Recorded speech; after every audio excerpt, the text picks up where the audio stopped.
Hi everybody, I'm Nancy Godrat. Today we're going to go over an example explaining the adjusting entries related to chapter 3. So we have a company ABC Inc. They gave us their trial balance as of March 31st, 2016. And it's time to prepare our financial statements. Excuse me. However, some of these numbers, such as supplies, for example, since we purchased them, they have been used, but we haven't gotten a chance to adjust them. So before we prepare financial statements, we got to make sure that if there are any assets that were used up during the period, we should show them as expenses because usage of resources generate expenses. And if, for example, we earned some of our unearned service revenue during the period after we received the cash from the client, we need to also recognize the revenue. Otherwise, our financial statements are not going to be correct. So basically, adjusting entries are prepared to comply with two principles under GAAP: revenue recognition principles and expense recognition principle. And the definitions are in chapter 3. So let's look at this example. It's very important to know when does the company prepare their financial statements. And if you look at the data they gave us, it says the company started on January 1st, 2016, and prepares financial statements on a quarterly basis, which means they do not prepare financial statement at the end of each month. They prepare financial statements at the end of each 3 months, each quarter. So therefore, some of our adjusting entries, we got to remember to include 3 months worth of information. Okay, let's go over the first data they gave us. They told us that insurance policy was purchased on January 1st and provides coverage for 1 year. Okay, I need to know how much did we pay for that insurance policy on January 1st, because right now that I'm on March 31st, 3 months of that prepaid insurance has used up, expired. So where do I find the number? I go to the trial balance and I see that prepaid insurance amount is $1,200. So therefore, I'm going to say, okay, $1,200 divided by 12 months, it gives me $100 of usage or expiration of our premium.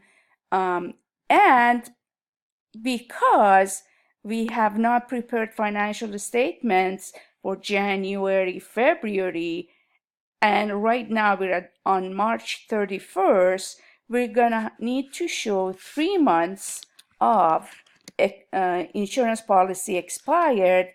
And when we use our assets in the course of generating revenue and running our business, we're going to have an expense, and the name of this expense is what we used, insurance expense. So we need a journal entry. We're going to go to our general journal, the same general journal we've been using all year long for daily entries. And we're going to prepare now our adjusting entry. So the date is October 31st, and we're going to debit insurance expense for the $300 and credit the asset prepaid insurance for $300. Why? Because the prepaid insurance now should only show 9 months worth of premium for the next 9 months. So when you go to your general ledger, you already have a prepaid insurance account for $1,200 that was created when we paid for it on January 1st of 2016. And now when we are on March 31st, 2016, we're going to show that this prepaid insurance has decreased. So therefore, we need to create an expense called insurance expense in our general ledger, and the amount is $300. And let's give it an account number, let's say 502, because our rent expense based on our chart of accounts is 501, and the date is going to be what, 3/31 of 16. So and that's your debit, and then the credit goes to prepaid insurance for 300, and I'm going to omit the date, and therefore the ending balance now in prepaid insurance after our adjusting entry is the 1,200 that we started with minus the 300 used up, or the balance right now is going to be, as of March 31st, $900. Okay, so I showed you the posting for the first entry. The account affected was 502 and 103. So what we're going to do, by the way, the dates in here should be 3/31 and not 10/31. I think I copied it from another exercise, and I forgot to change the dates. Okay, here we go. 3/31.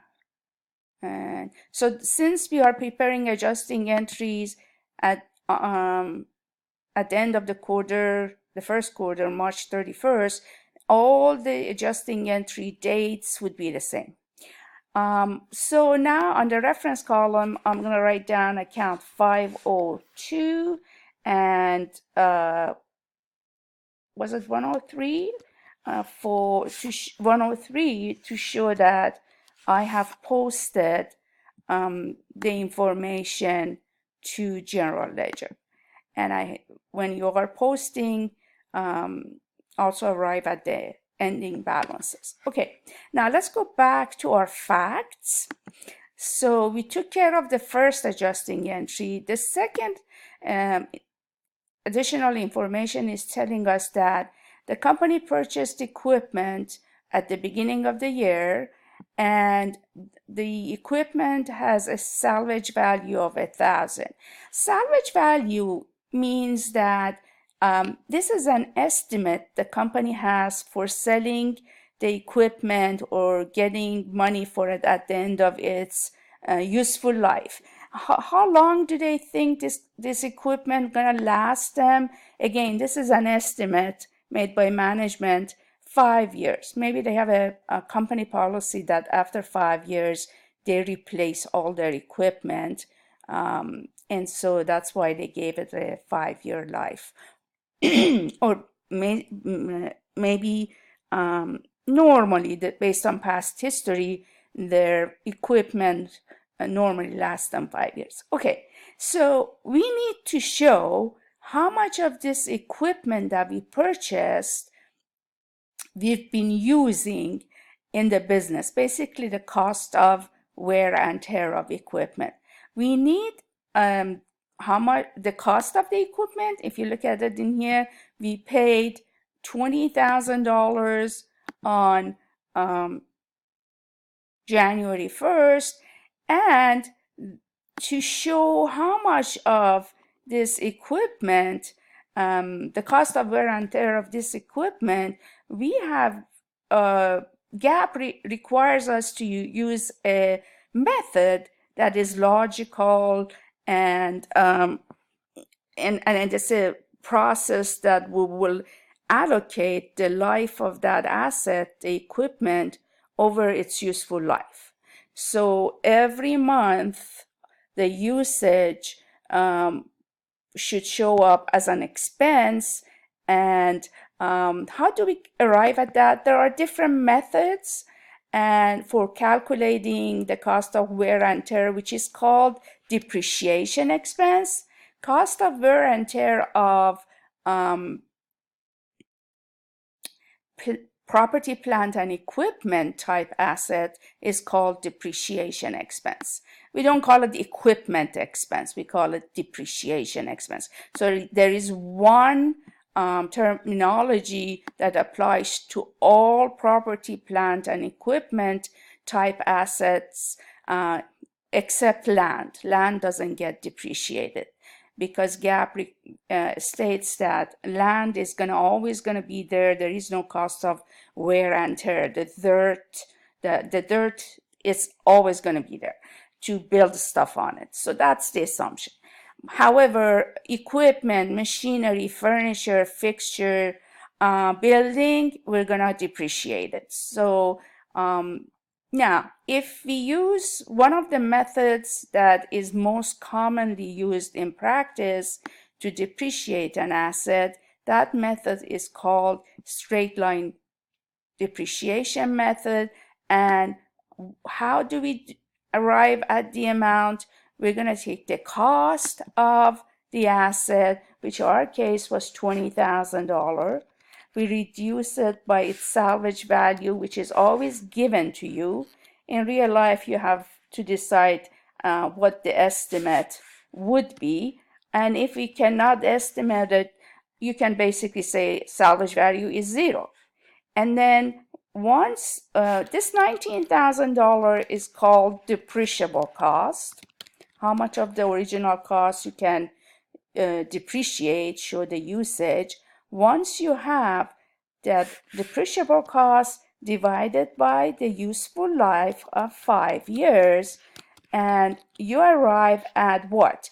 Each year, how much depreciation expense you're going to be able to take. And I did the calculation here.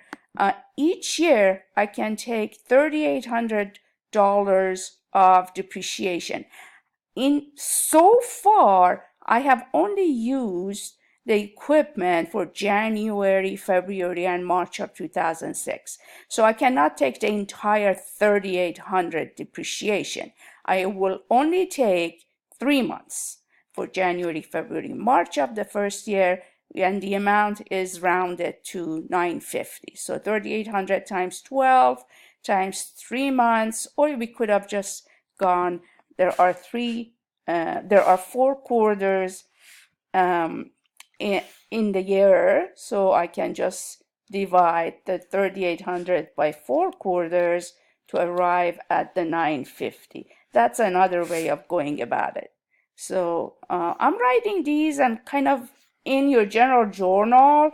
Not that you need to write it there. We don't write our calculation in general journal, but it's easier for me to show it to you in one place. So we said we're going to debit an expense because of one of our assets have been used up. However, we're not going to credit the asset directly, unlike the last journal entry, because cost principle requires us to keep the cost of the asset in our books until we sell it. So we have created a new account called accumulated depreciation. We are adding all the depreciation through the life of the asset in this new account, and we write down which account we are depreciating. So accumulated depreciation equipment. What type of account is this? This is a